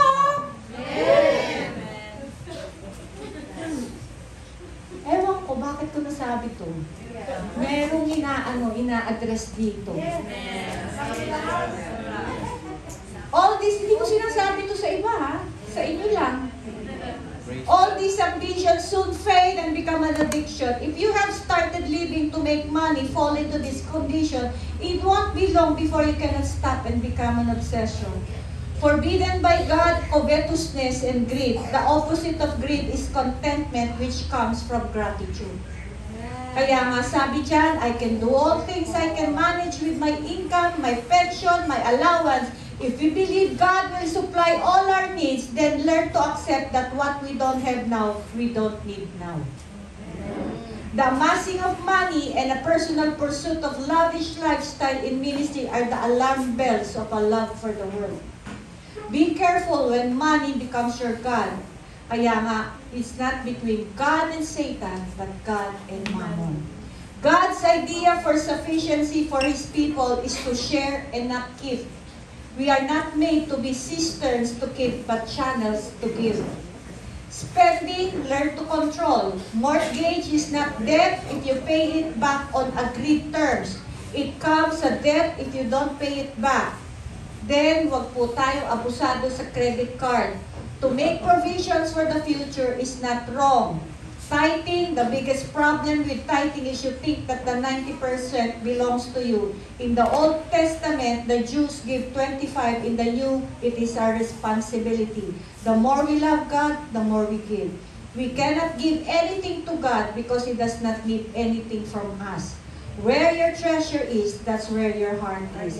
Kaya nga, sabi dyan, He also said to His disciples in Luke 16, there was a certain rich man who that steward, and an accusation brought to him that this man was wasting his goods. So he called him and said to him, what is this I hear about you? Give an account of your stewardship, for you no longer be steward. Then the steward said within himself, what shall I do? For my master is taking the stewardship away from me. I cannot dig, I am ashamed to beg. I have resolved what to do, that when I am put out of the stewardship, they may receive me to their houses. So he called every one of his master's debtors to him, and said to the first, how much do you owe my master? And he said, 100 measures of oil. So he said to him, take your bill and sit down quickly and write 50.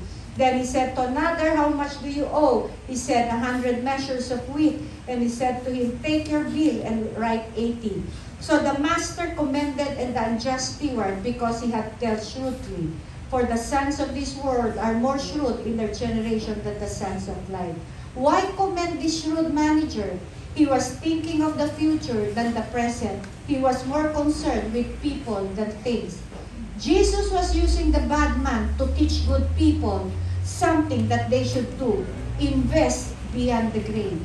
Sabi sa Ecclesiastes 2, I tried cheering myself with wine and embracing folly, my mind still guiding me with wisdom. I wanted to see what was good for people to do under the heavens during the few days of their lives. I undertook great projects. I built houses for myself and planted vineyards. I made gardens and parks and planted. So, in-enumerate yung pinagagawa niya, okay? Ang conclusion ni Solomon, remember now your Creator in the days of your youth, before the difficult days come and the years draw near when you say, I have no pleasure in them. Let us hear the conclusion of the whole matter. Fear God and keep His commandments, for this is man's own.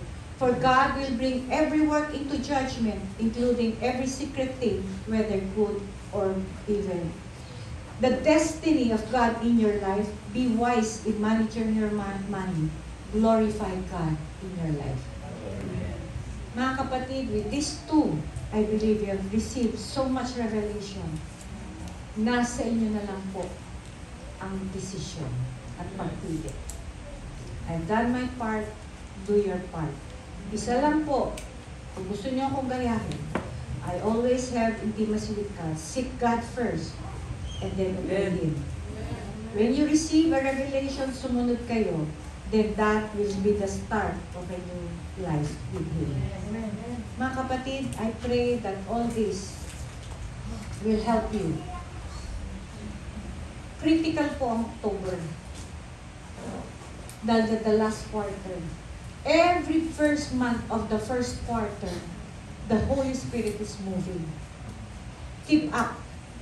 The second, kaya napansin mo, pagdating ng July, mas maraming pagsubok. Why? Sinishape. To align by October. Pag hindi tayo naka-align na October, wilderness na naman kayo pagpasok ng taon. That's the reason why October is very critical. Kailangan ma-align. Kung ano yung kailangan i-give up, i-give up. Kung kailangan i-surrender, i-surrender. Huwag niyong pumilit kung gusto niyo. God is very gracious and generous God. Amen. Huwag nating sayangin yung mga pagkakataon na binigay sa atin. Huwag kayong mabuhay sa opinion ng tao, but the approval of God. I always live before God. Everything that I do, in every day, I live before God. Conscious ako sa motibo ko. Amen po ba? Amen. That's the key. Amen po ba? Palakpakan po natin. So, with that, do you have a song, Ella? Okay.